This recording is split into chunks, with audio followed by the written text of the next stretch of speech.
This is the Reluctant Leader podcast, the podcast designed to help you if you've landed a leadership role through no fault of your own and now need to find out what you should be doing. I'm your host, Mark Terrell, and have been there and know what it feels like and made all the mistakes. In each episode, I'll be getting to grips with a leadership topic by interviewing an expert in their field.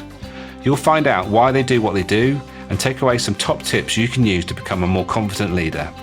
For more content and to keep in touch with how the project is developing, go to www.thereluctantleader.co.uk. If you have any comments about the episode, you'll find me on LinkedIn, Facebook and Twitter.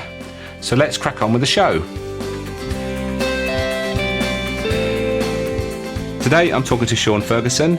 When Sean met Aaron Buss back in 2012, they discussed the experiences of networking and how too many people were keen to present their business cards before even understanding each other's business. These experiences happen too often. There had to be a better way of getting to know business owners through networking. In October 2012, they shared a round of golf. Back then, Sean was playing twice a year and Aaron 10 times. During the round, they shared stories of business and friendship that they had delivered on the golf course. In 2013, 4 Business was born in Basingstoke, UK. Very quickly realised that they had something very special and a real game changer in the world of networking. 4 Business is now an international brand. Within the community, there are over 1,700 members, 100 plus groups, and over £40 million of business has been referred in the last 6 years. Having groups in the UK, USA, Spain, and Ireland has opened up a whole new window of opportunity. I hope you enjoy this chat we had about networking, and I'll catch you all on the other side.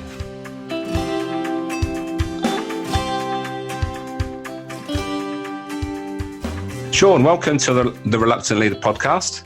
Hi, Mark. Thanks for having me. We're going to be talking about networking in a while, and I obviously met you at a networking event, and now I'm part of your networking group.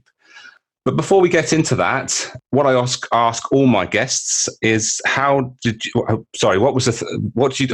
what you do? If I can actually get my words out, why do you do what you do, and what was the pivotal moment that took you down this path? Okay, right. Well, I suppose the pivotal moment for me was when I met Aaron Buss, who is the co-founder with me of 4 Business. We met at a networking event in Hampshire back in 2012. And he asked me if I played golf. And I said badly, twice a year, once in the spring, once in the autumn with a golf society. And I was certainly getting my money's worth out of golf then, zigzagging down the fairways. Yes. But during that round of golf, which I seem to remember was October 2012, we just started talking about the business opportunities and the connections that we'd made. Now, Aaron back then was playing more like 10 times a year against my 2 times. But even then and now, when I look back, those connections I made, whether it was a golf day or a society day, I've still got those connections now, and they're meaningful relationships. And it's just really weird how we just started looking at that, and because we were so active, going to different networking events, and some situations we really didn't enjoy. It wasn't a very nice environment to go into a room of business owners sometimes that are just throwing business cards at you and almost just fighting to do their introductions. And we just thought, wouldn't it be a bit more pleasant taking the networking environment onto the golf course? And that's what we did in March 2013. Right. I think a lot of people listening to this will relate to what you just said about the scenario of cards being thrown at them and all that sort of shenanigans, which, as we know, is not helpful. At the end of the day, if you throw your cards at somebody, they're more likely to end up in the bin, aren't they? Yeah, I mean, it's just not a very nice environment to be in. And I think so many people, we meet an awful lot of people coming along to 4 Business events. And quite often, the reason why they come along to a 4 Business golf networking event is because they know it's not just going to be a typical networking event where everyone's fighting over each other to give their cards out. And you don't go to a networking event to sell. You should be going there to grow understanding of people in the room and building trust and integrity. And that's where then the magic happens, right? Yeah, absolutely. And absolutely, when we're networking, we should be focusing on our expanding our network and not necessarily looking to sell in the room, because you're not likely to buy the first time you meet somebody, especially when there's a high ticket price. That just doesn't happen, does it? And it's having that right mindset, isn't it? It's going in with that intention or not intention, as it were, and knowing that actually what you're there to do is to get to know people. And I think the thing with For Business, as I'm a member, what you realize is that you get the opportunity to spend probably about 4 hours with people, which is far better than maybe the hour or so that might be in a normal situation.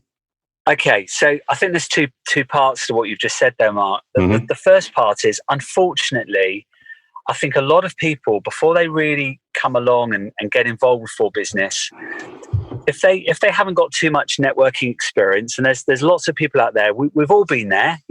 I didn't learn what I know now overnight, but I certainly know when I was, let's just say, step back 10, 20 odd years ago, when I was an employee, if I was out of the office going to sell and going to try and promote the business I worked for, I felt I wasn't doing my job unless I came back with business cards in my bag to follow up with, okay? Mm-hmm. And I still think today there are a lot of people out there that have the mindset of, if I'm not coming back with a load of business cards to enter onto LinkedIn, connect with them and do nothing with them thereafter, then I'm not doing my job.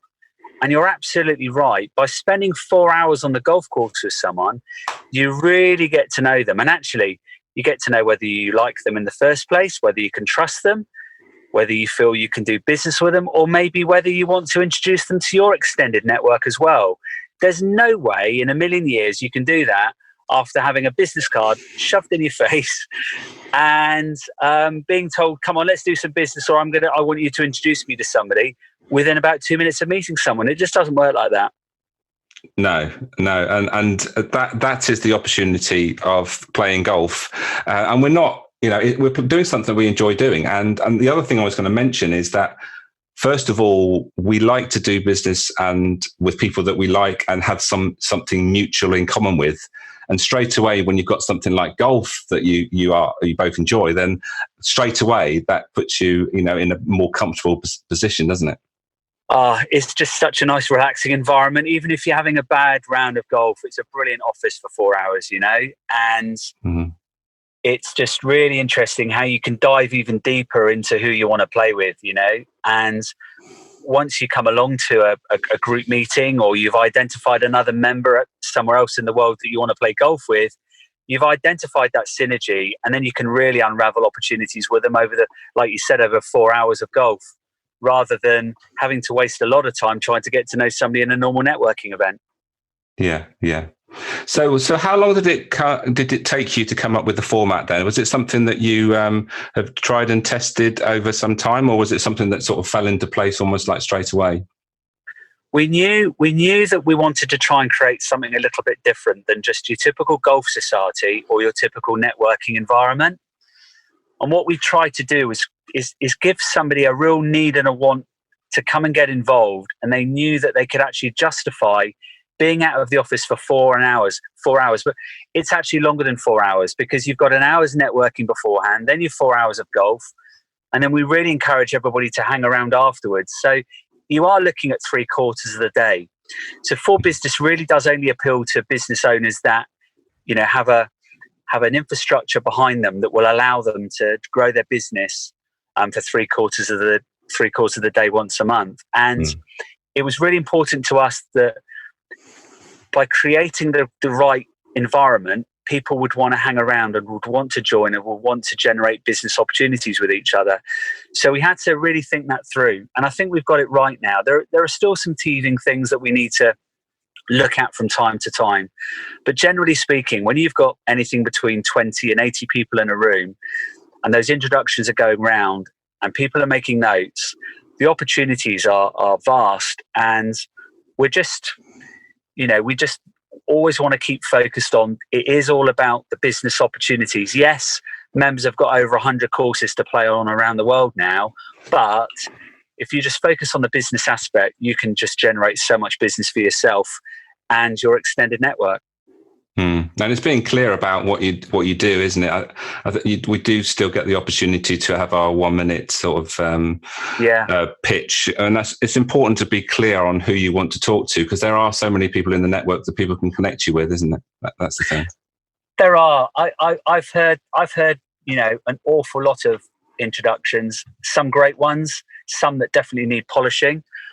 But I think the ones that I find most interesting, and I understand what they do, is when they tell you a story about what they've done for a client in the last month.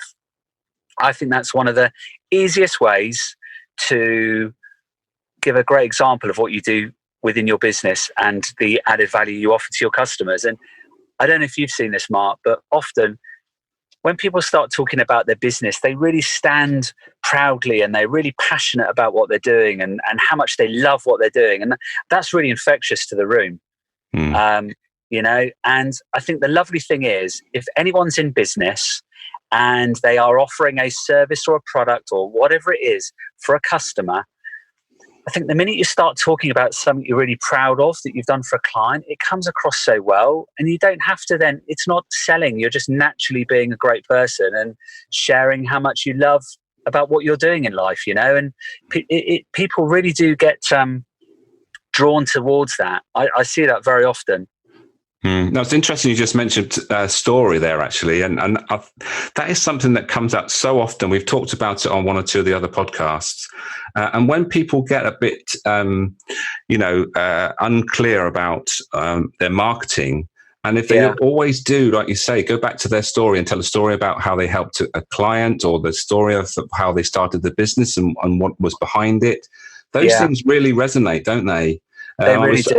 I was talking to a guy, a will writer, last night, actually, and he said that he got into this, it was sort of like a franchise opportunity, which he has sort of redefined all the marketing material for his own benefit. And that's all he does. All he does now is talk about the story of what happened to somebody that, didn't have, a will in place or didn't have something else in place.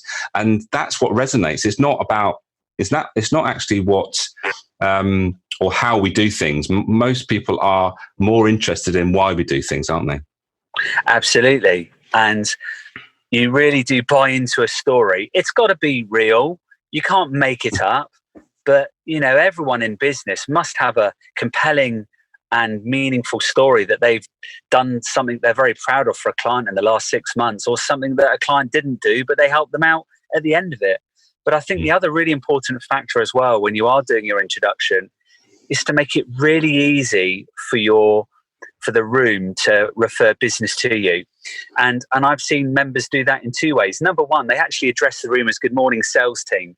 Because let's face it, if you actually get your message across in the right way to the guys and girls in the room, they are your disciples. They are going to go off and actually help you generate opportunities. If they don't understand what you do and they start scratching their head after their 60 seconds, then you've got a problem. And I'll be honest with you, I often speak to members or guests that come along to join on the day when we're out playing golf, and I question them about their business. I ask them about their 60 seconds, and I work with them, and I actually give them some additional ideas on how maybe best to position their introduction to the room. And I've even been known to leave half a dozen introductions for a new member on their mobile phone or through Messenger, just so they can start playing around with different ways of introductions. And it's fun. I just like doing that kind of stuff. Yeah, that's good. That shines through from what I know of you, Sean. That's great stuff. But so if we get back down to the actual networking, and I picked up there that you talked about you're now international now. I'd be interested to hear what your experiences are in different countries and comparing to how we are in the UK. How does that sort of pan out? Okay, that's a really interesting question. So in the UK, generally, we're a lot more reserved than the other countries we're in. So we're in the UK. We're obviously in England, Scotland and Wales. We're over in Northern Ireland. We've now branched out to Spain, Ireland, over in Dublin, and also America. And in the UK, we are a lot more reserved. but we still love to network. And I've met some amazing guys and girls who are awesome, super, super connectors. They do everything they say they're going to do from that meeting and some. But I have to say, I really believe that networking was born and invented in America. Those guys and girls are a different league when it comes to networking from what we've experienced in the time we've been over there. They are just, amazing. And what I love now seeing is the friendship and trust being generated between the UK and America already from our members. It's just fascinating to watch. It's interesting you should say that. I suppose most people would probably not be surprised about that, but I suppose it is in our culture, and maybe about the way we've been brought up and how we're told to behave, and when there's so many things that we're taught as we've grown up not to do, but actually when we do get to this sort of position when we're networking, it's the opposite. It's like, don't talk to strangers. So what do you have to do at networking? You have to talk to strangers.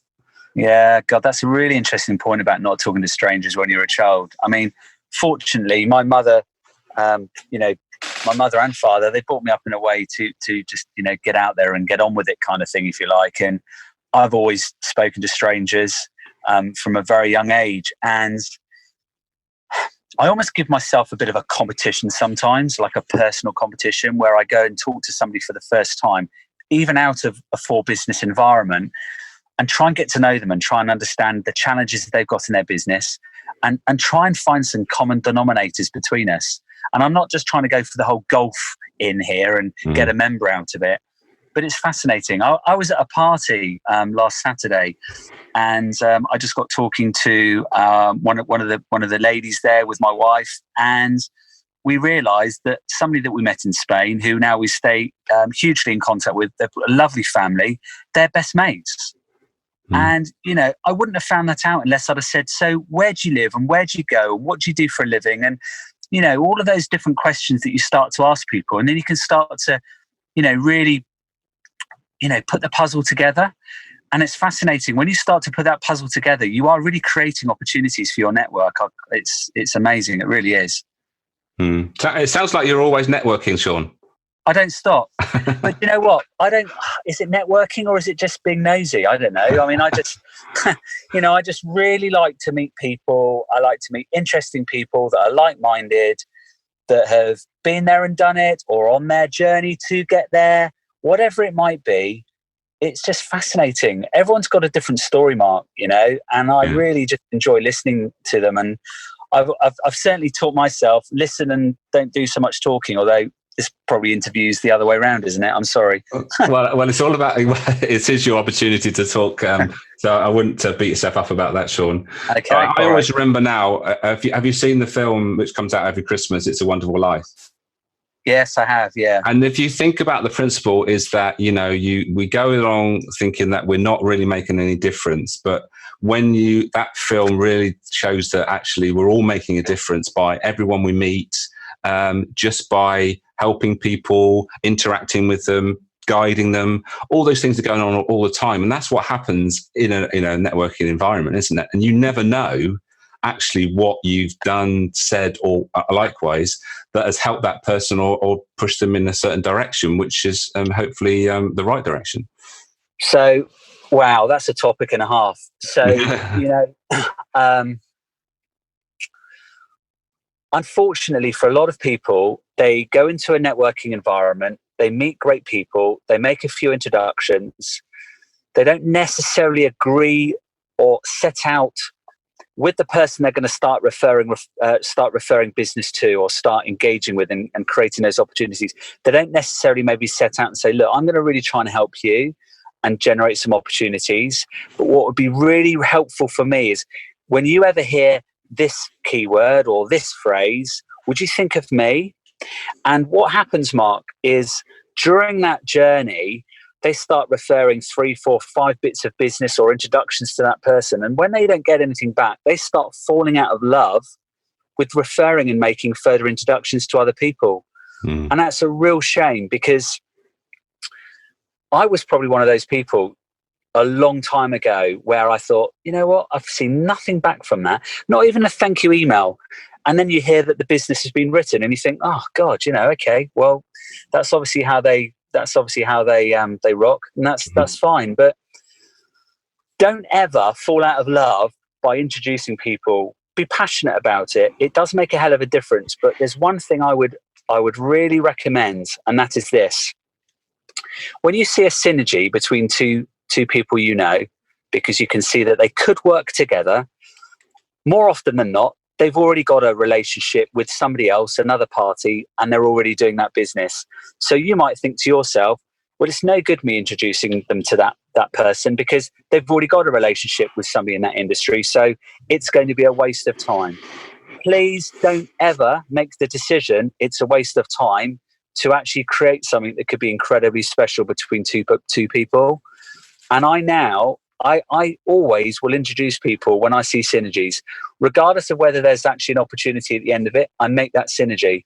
And I'm not joking when I say 9 times out of 10, I'll get a reply back from those people saying, wow, thank you so much. That was amazing. We're meeting on the golf course or we're meeting somewhere else. And there's really a great opportunity here. And I live by that now. I never ever decide if there is or isn't. I let them decide. Yeah, absolutely. I absolutely agree with you.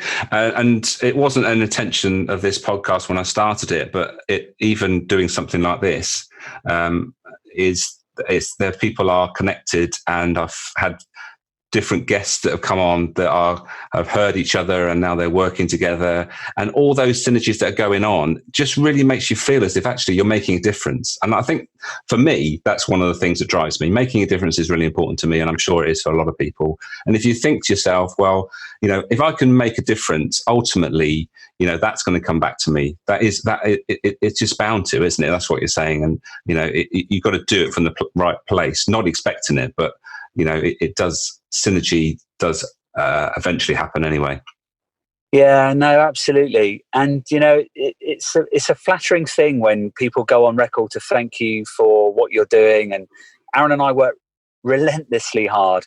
I know members will see us flying to Spain and flying to America, and it all looks lovely, doesn't it, from the outside in? But my God, it's hard work. And we're up at crazy o'clock in the morning, and we don't stop work until late at night, doing what we do, and that's doing what we love. And it's really rewarding when you see we've created 4 millionaires members, 4 millionaires out of 4 business. Awesome. By the crazy idea that we came up with and launched 4 business in March 2013, and that is just like whoa. and then you go to a national you go to one of our national events where you've got 80 members in the room. And you hear stories like 75% of the business that I now write is contributed towards 4 business. And then you hear another member say, I'm an ultimate member. I'm playing golf 3 times a week. And I'm taking on so much business. I've had to take on 5 new members of staff. And you just think, Jesus, this is unbelievable what's going on, where members have really got hold of it and really understood that, you know what? When we used to hear members go, I'm going back to the office now. It's like you're in your office. You've got a meeting with 20 clients here in front of you right now.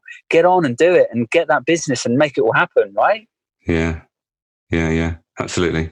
And as you mentioned, I know you're very busy because this is our third chance of getting this done. And under no fault of your own, stuck in an airport the first time and all the other things that get in the way. So I know you're busy, and that's clear to me that it's hard work running these businesses, but you do it with the right spirit, and you just get on with it, which is great to see too. Well, one of the things we're really lucky on now, if I can just plug our team, okay? Mm-hmm. So we've got an amazing team up in Nottingham, and we've got some guys down in Basingstoke as well. They work relentlessly for the community. They really do an awesome job. And then we've got over 190 ambassadors running our groups around the world. And those guys are doing it for 2 reasons. Number one, because they're generating opportunities for themselves, and they love growing their groups and seeing opportunities and facilitating, being the chief facilitator in their town or city. And then the other thing is they love their golf. So, I just wanted to give a big shout out to all of those people, because they are amazing. And For Business would not be where it is today without that community all pulling together. Yeah, the unsung heroes of any network is those that bring the meetings together each time. Yeah, which I know what goes into that.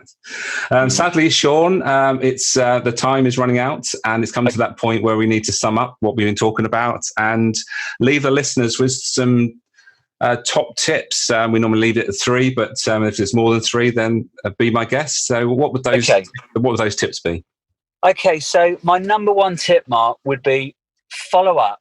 I would suggest that 25% of people are the ones that follow up, and that's where the real magic happens. The fortune is in the follow up. That's Peter Westwood, who used to be one of our ambassadors in Bournemouth. He would always say that the follow up is in the fortune, and God, he's right. And not enough people do that. They always say, "I'll do that another day," and they never get around to it.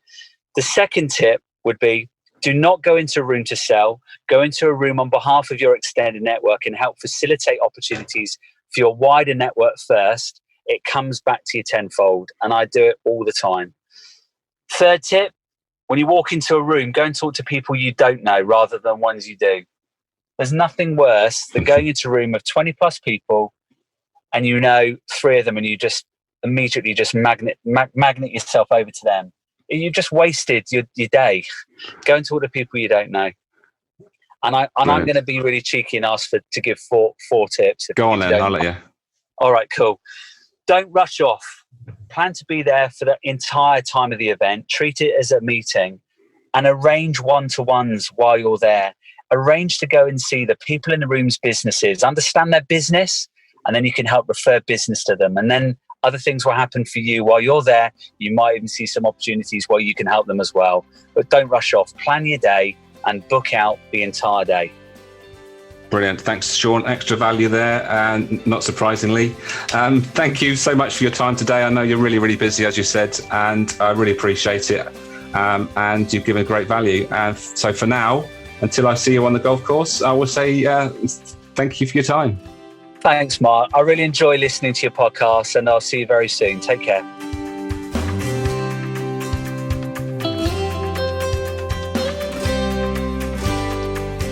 Thank you for listening to this episode. If you enjoyed it, please take a moment to leave a review.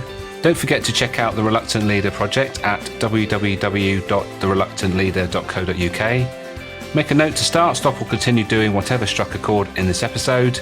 And until next time, be the best you can be.